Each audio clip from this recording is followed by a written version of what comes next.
बक्सर को उसी तर्ज पे आपको विकसित करना पड़ेगा जैसे काशी का हुआ है, जैसे अयोध्या का हुआ है, जैसे वृंदावन का हुआ है। केवल बक्सर को हमेशा से धोखा देते आए, बक्सर को बरगलाते आए। अरे भाई, हमारा बक्सर सनातन संस्कृति के लिए जाना जाता है, तो सनातन संस्कृति के नाम पे वोट लेते हो, जीत के जाते हो, कभी बक्सर की बात नहीं करते हो। बक्सर सनातन संस्कृति की बात होगी, ये लड़ाई विश्वामित्र सेना लड़ेगी। हर एक बक्सर वासी बक्सर के लिए लड़ेगा और बक्सर को सुंदर बक्सर बनाना है और विकसित बक्सर बनाना है। कि आने वाला जो समय है सनातन का है। बक्सर सनातन संस्कृति के लिए जाना जाता है और बक्सर का सनातन उत्थान हमारा अभी तक नहीं हुआ।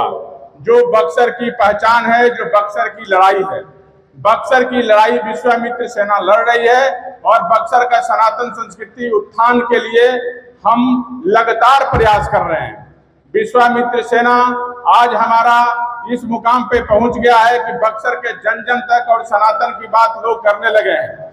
कभी बक्सर के सनातन संस्कृति की कोई बात नहीं करता था। बक्सर हमारा सनातन संस्कृति का, बिहार का सबसे बड़ा धरोहर है, जहां आज हमारा ये प्रोग्राम हो रहा है जो माता अहिल्या का यहाँ पे उद्धार हुआ था प्रभु श्री राम के चरण कमलों द्वारा, और यहाँ पंचकोशी का पहला पड़ाव है। इसके बाद हमारा कल से दूसरा पड़ाव है, 3 दिन तक यात्रा है पंचकोशी का। मेरा ये कहना है कि हम सबको एक होके बक्सर की सनातन और संस्कृति के लिए लड़ाई लड़नी है। यदि हमको बक्सर को डेवलप करना है, बक्सर को विकसित करना है, तो बक्सर को उसी तर्ज पे आपको विकसित करना पड़ेगा जैसे काशी का हुआ है, जैसे अयोध्या का हुआ है, जैसे वृंदावन का हुआ है। विश्वामित्र सेना एक मांग कर रही है कि महर्षि विश्वामित्र कॉरिडोर का निर्माण हो, जिससे हमारे बक्सर का सनातन संस्कृति के बारे में जो दुनिया अब नहीं जानती उसके बारे में जनाया जाए कि जहाँ भगवान राम का कर्म भूमि है, जहाँ माता अहिल्या का उद्धार हुआ है, जहाँ चेमन ऋषि के द्वारा च्यवनप्राश का निर्माण किया गया।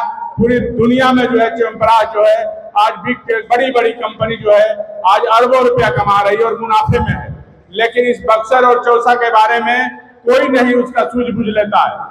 और यहाँ वामन अवतार यही हुआ। और जान लीजिए एक बात और, रक्षाबंधन जो हुआ है, जो रक्षाबंधन होता है वो भी बिहार से ही, यही बक्सर के धरती से शुरुआत हुआ था उसका। उसके बावजूद भी बक्सर के लिए हमारा सबसे बड़ा गौरवपूर्ण दिन होने के बावजूद भी हमारा बक्सर का कोई सनातन संस्कृति के बारे में नहीं सोचता है। लड़ाई क्या है? यहाँ लड़ाई यही है कि आज तक जितने राजनीति में नेता आए यहाँ राजनीति करने के लिए बक्सर से, सब बाहर से आए, केवल बक्सर को हमेशा से धोखा देते आए, बक्सर को बरगलाते आए। अरे भाई, हमारा बक्सर सनातन संस्कृति के लिए जाना जाता है, तो सनातन संस्कृति के नाम पे वोट लेते हो, जीत के जाते हो, कभी बक्सर की बात नहीं करते हो। हम अभी रास्ते से आ रहे थे, इसमें तमाम मीडिया भाई भी साथ में थे। आज देखिए अहिरौली गांव का रास्ता का क्या हाल है। ये मुख्य जो है माता अहिल्या का यही उद्धार हुआ था। ये पूरी दुनिया में लोग जानते हैं अहिरौली के बारे में। अब विश्वामित्र सेना ने बताना शुरू किया है, नहीं तो पहले लोग कहते थे, इनको लेके कहीं और चर्चा करते थे कि माता अहिल्या का धाम कहीं और है, लेकिन इसके बावजूद यहाँ के लोगों ने केवल बक्सर के लोगों को धोखा दिया है। केवल बक्सर नहीं, बक्सर का हर विधानसभा का स्थिति देख लीजिए, कहीं का विकास नहीं हुआ है, कहीं भी स्थिति बहुत खराब है। तो भाइयों, हम ये कहते हैं कि हम सबको ये हाथ जोड़ के आप लोगों से विनती करते हैं, जितनी माता बहनें, मेरे भाई बंधु जितने आए हुए हैं, सबको हाथ जोड़ के कहते हैं अपने सनातन संस्कृति को लड़ना होगा और उसको जिंदा रखना होगा। जिस दिन हम कमजोर पड़ जाएंगे तो हम सबसे पिछले पायदान पे आके खड़े हो जाएंगे। और लोग कहते हैं, अरे भाई आप सनातन की बात करते हैं तो क्या होगा? अरे भाई, हम तो कहते हैं कि सनातन की बात करते हैं तो तुम जाओ ना भाई, बनारस जाओ, देखो कि सनातन संस्कृति का सबसे बड़ा धरोहर है। बनारस में क्या नहीं है?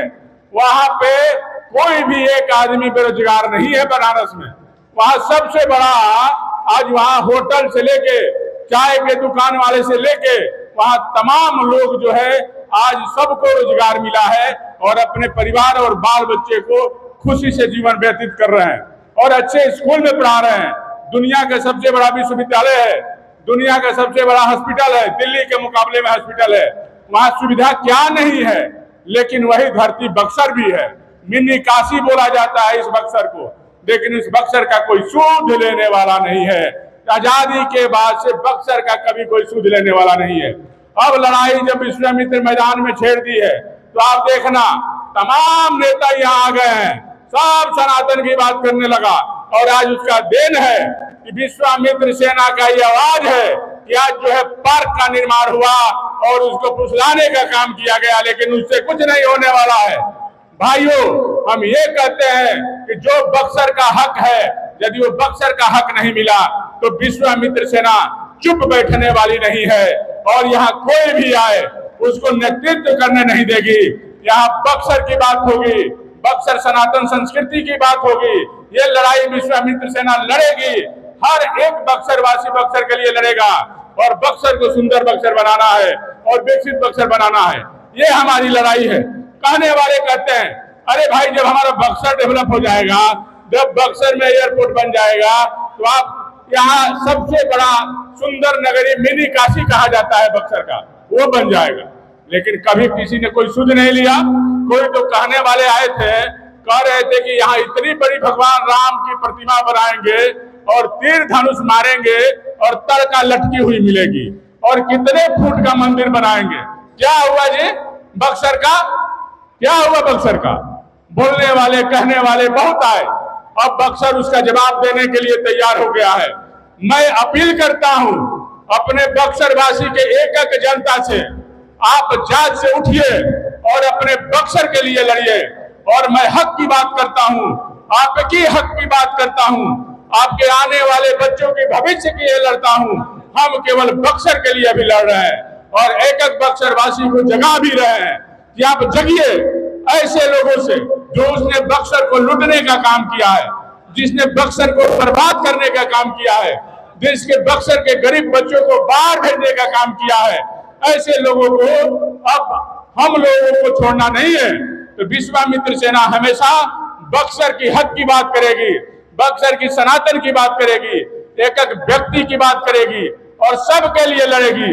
और हर व्यक्ति को रोजगार मिलेगा और हर एक बच्चा जो दिखाई दे रहा है उसको शिक्षित भी करना है। और यहाँ पे बक्सर का एक ऐसा निर्माण करना है कि बिहार का सबसे सुंदर जिला बने और दुनिया में काशी की तरह बक्सर का भी नाम हो। ये हमारा कहना है और इसी के लिए विश्वामित्र सेना का आगाज हुआ है।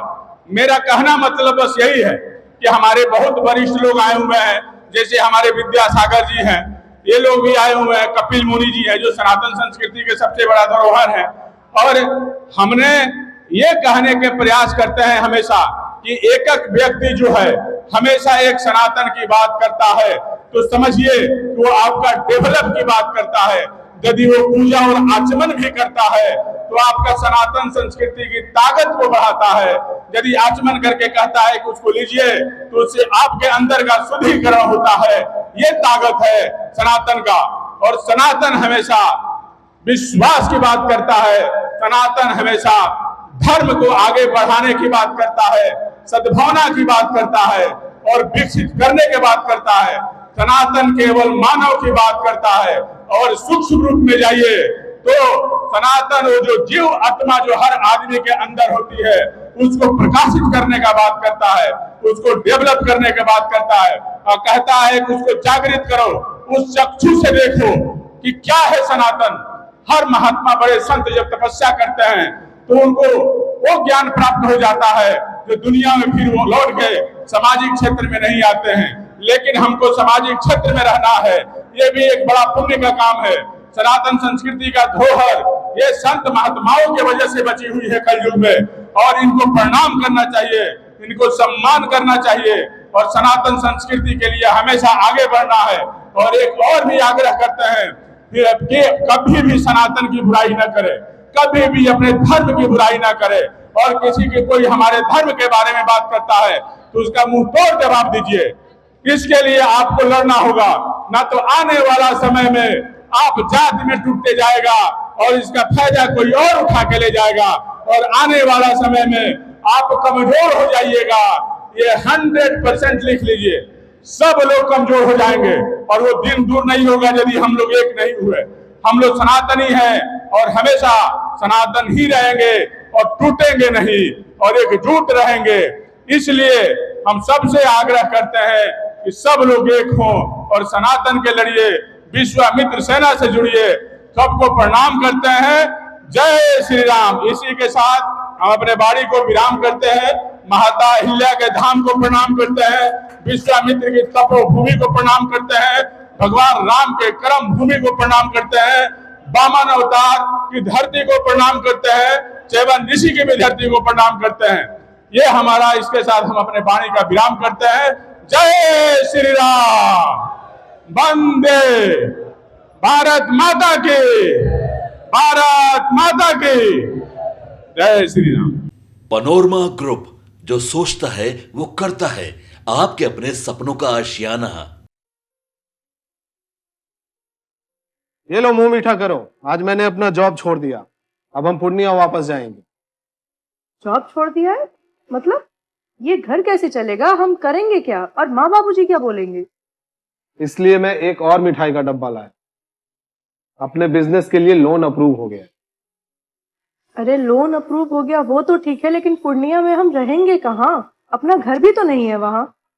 इसलिए तो एक और मिठाई का डब्बा अलग से लाया हूं। हमने पूर्णिया में घर ले लिया है, पूर्णिया के ई होम्स पैनोरमा में। पूर्णिया में पैनोरमा ग्रुप लेकर आए हैं ई होम्स पैनोरमा। बड़ा घर, आलीशान जिंदगी और अत्याधुनिक सुविधाओं के संग। अरे अरे, अब क्यों मुंह मीठा करवा रही हो? क्योंकि हम घर वापसी जो कर रहे हैं। घर वापसी की खुशी पूर्णिया में ई होम्स पैनोरमा के संग। E Homes Panorama, luxurious lifestyle redefined.